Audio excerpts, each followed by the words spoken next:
Right, okay, I've got a team we should flip to. Because if we're going to flame the fuck out of BDS, what's cool is one of the most talked about teams on this show, just because they were always like the playoff bait of like where will they be?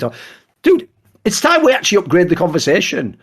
XL is actually really legit, mate. This team's actually really good. Yeah, they're like, good. I have to say, they genuinely have some of the most like aesthetically pleasing league to watch. Like as a team unit, though, like mate, their macro's good. Like when I had Nelson on some of the Insight the other day, right? He was bigging up this idea that because of this boot camp, they're the only ones who know how to play the way that like the LPL teams do on side lanes and in macro stuff. But like, what's funny is like you don't want to kiss the guy's ass, but he's sort of right. Like this team actually looks really legit. Like I'm sort of I don't know if this is like a fucking rogue razor cake I'm about to eat, but the more I watch, the more legit they really do look as a squad.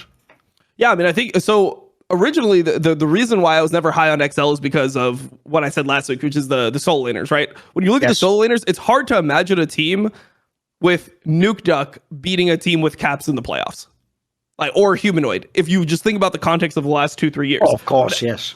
But XL definitely does look like a mark above other teams when it comes to how they play out there. Like everything they do makes sense. Like they look like they're just playing good league together. And a lot of times I would say, oh, well, like you can be cohesive, you can be more than the sum of your parts, but in general, you need a certain level of player to win the LEC. And I kind of believe that to some degree, but does that necessarily mean that like, even if I still hold that position, does that mean that they can't go to Worlds? I can see them definitely being like a three seed with the way Fnatic is looking. I mean, if they come in and they're actually playing cohesive together, XL is playing cohesive league together like they're playing now, I feel like they should just be a favorite over a team like Fnatic. If they were to play each other in this next week, I'd predict XL to win. So, yeah, I'm not sure like if this is just going to be the level. But yeah, I mean, there's no G2, there's no old G2 in LEC right now. There's no team that just looks like there's no chance to beat them. So. I mean, XL, I mean, they're definitely, I guess, proving the rankings wrong. I think the highest I saw anyone had them was 4. I think you had them 4. I think I saw maybe one other person had them 4, but pretty much no one had them over G2 Fnatic at least.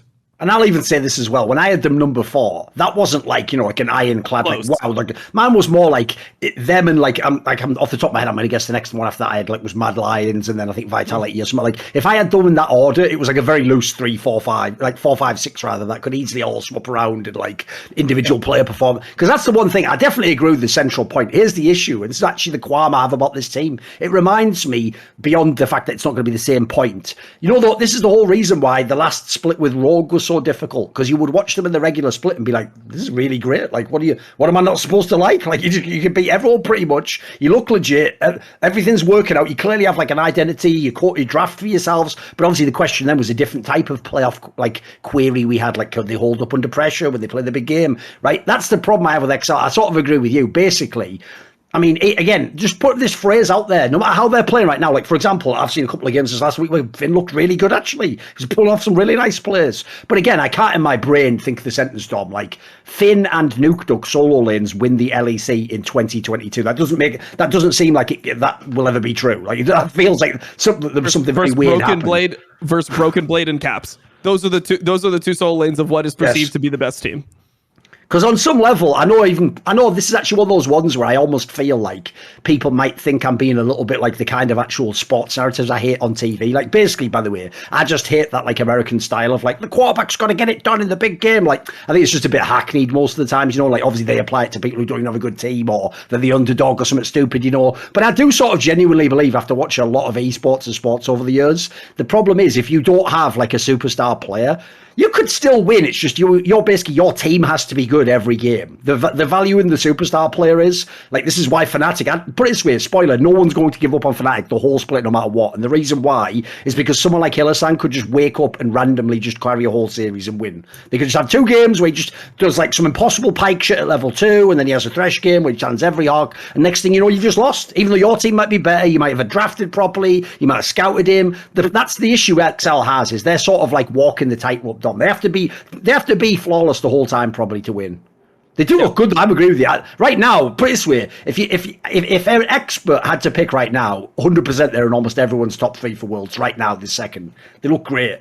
Looks really impressive. Definitely. I like the questions that they need to answer are things that you can't know right now, which is how deep are their champion pools really. Like when teams actually have to prep for XL and they start thinking about XL differently instead of being like, oh, we should probably beat XL if we're good. You know, instead of using this as a benchmark of are we actually a top team right now, or like what is our form? When teams start prepping, like, okay, what does XL do the best? How are we going to like hamper Nukeduck to make sure that we actually have an advantage in our Caps versus Nukeduck matchup, in our Humanoid versus Nukeduck matchup, and they start actually attacking, you know, his champion pool, or they attack Finn's champion pool, and, you know, like GP isn't available, and like they make it unideal situations for the other picks he plays, like Orin or whatever. How are they going to respond to those moments, and are they going to have deep enough champion pools to do it? And what is the meta going to look like? Because I think right now it's a pretty good meta for Nukeduck. If Lissandra is super high prio and Corki is really high prio, those are Nukeduck champions for sure. Like, those are champions where he can get through the lane, he can be really useful. But let's say, you know, we have a meta like we had in playoffs where no one was really playing Lissandra. It was probably good back then, but, you know, no one had really figured out the meta. My point is,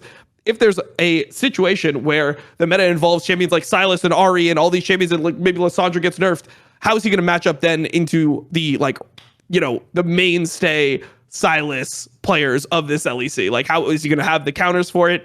And will he be able to be banned out on what his counters are? And then those champions end up being really strong. So those are always the questions that you ask about a team like XL, because they did show in spring to have relatively limited champion pools. There was a game I distinctly remember where Marcoon got pinched super, super hard, and I believe they ended up having to play Lee Sin with Corki, and there was no gankable lanes or anything. It was just like, what is this Lee Sin doing in this game at all? And you could just tell that what happened was, you know, they got Xin Zhao out of there. They just removed all the junglers. They just banned out the junglers that Marcoon was playing, and a lot of these players have champion pools of 4 or 5 champions at any given moment. You suddenly ban out 4, take the other. Holy shit, wait, I actually have nothing to play. I have to play. Or, you know, let's say you have 5 champions, they ban out 2, take the 3rd, and then your 4th and 5th options just aren't good. They put you in a situation where you have to play something like Trundle into like a bunch of rain champions and versus no tank, or you have to play Lee Sin with lanes that don't have any setup for you and you can't be active with. Those are the questions that I think people are going to have about XL. And yeah, I mean, I'm not going to go ahead and say that they're like the best team, but they look top 3 right now. They look top 3. They might be the best team macro-wise right now, but it's hard for a team like XL to keep that form, because normally if they're doing things that are really good, other teams are going to copy it, and then the teams that copy it might just win out because they have better players. Yes.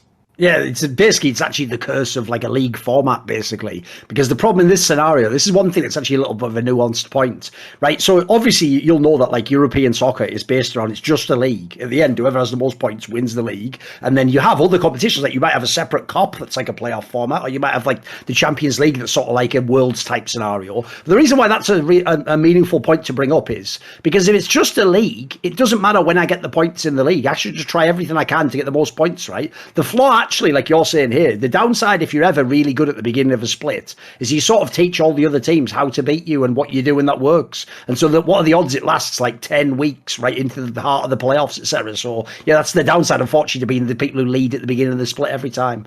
Or the other thing I would say is this as well, is in general, even though I said, like, yeah, they don't have the superstar player, one thing I'll give mad props to the actual XLR org or the coaches or whoever made these decisions is how they've managed to roster, though, dude, because they didn't do they didn't bring all 5 in at once. They've gradually moved like 1 and 2 pieces in and out, split by split. And these are never, with the exception of getting Mickey X, which is crazy. You can just get Mickey X out of nowhere, just available like 2 weeks into a split or something. With the exception of that move, every other move's like, it's not an obvious move. Like, it's not that obvious you kick out fucking Cries and bring Finn back to Europe. It's not that obvious that you'd bring fucking Nukeduck in after what happened with him when he was on like the dodgy version of Astral. It's like, man, actually, like these moves are quite subtle moves, and all they've done is put them tiny bit better. And what I'll say is this: as much as they don't have the superstar, the actual flaw of the players is legit, though, Dom. They don't have a single player I think is vaguely bad. Like every player, like I said, I've never been a big Finn fan, but actually he's looking good this split. Like he actually has a champion pool now. He isn't just some like stupid like, haha, can he play a Kled? Like, dude, he looked fine on that. Like he looked totally fine.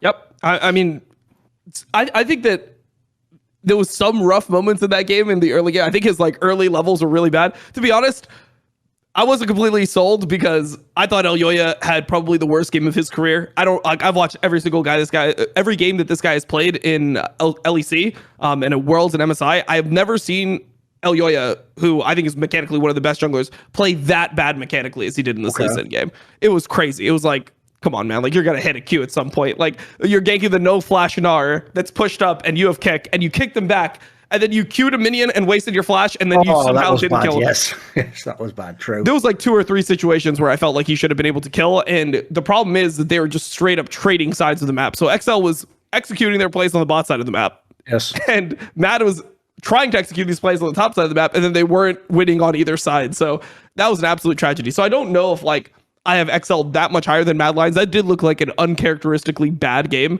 for Aljoya, but I mean, overall, I think that the team is pretty interesting, and I definitely agree with what you said about the places that got the pieces. Because when you think about it, like Astralis was fucking terrible. Like everyone with Nuke Duck was gone. I think you were like the only person that I've ever heard say that you still wanted to see Nuke Duck like in. I think everyone else LEC. went out of LEC. Yeah, they thought he was just done. Sure. Everyone else is like, come on, dude. He's been like 10th for 2 He did look splits bad now. as well. I'll say it didn't look good for sure. Yeah. Yeah, it looked really bad. So I mean, I was with that sentiment where I'm like, okay, you know, it seems to be a lot of talent in ERLs. At least give an ERL player a shot. Or I mean, I thought, hey, just keep Chekolad. Like Chekolad looked better than Nuke Duck. That was a popular sentiment. Yeah, for sure. Yeah, I mean, I felt the same way. So like they got him from a 10th place team. Finn was on the 10th place LCS team. Yep.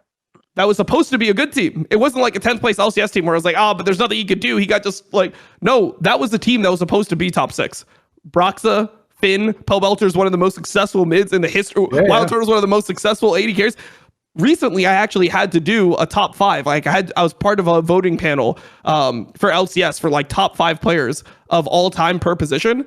And Wild Turtle and Pobelter were both in there. I thought they would be for accomplishments. Yeah, for sure. Yeah, for overall top longevity, everything. Yeah, yeah, longevity, peak accomplishments. Like by everything, they just deserve to be there. Yep. And then Smoothie, who was at one point considered one of the best shot calling supports in the region. So that was the team that Finn was on, and he looked bad individually too. There was some games where I was like, what the fuck are you doing? He would get his Kled counter pick, and he would lose his counter pick lane. Like he would die first blood in his lane where he's getting the counter pick on his Kled. So at that point, you have to be like, okay, man, like maybe this guy's just done. So it can't be understated enough how like low people were on these players. It's not like they had to fight for, you know, Finn and Nuke Duck. Like these were players that nobody wanted. Most people just thought were shit. So, I mean, yeah, they definitely saw something in them, and it seems like they're correct. So I definitely give props there. Want to see more cool, funny, interesting clips based on topics from my content? Well, subscribe to this channel then, or, you know, be a pleb and don't.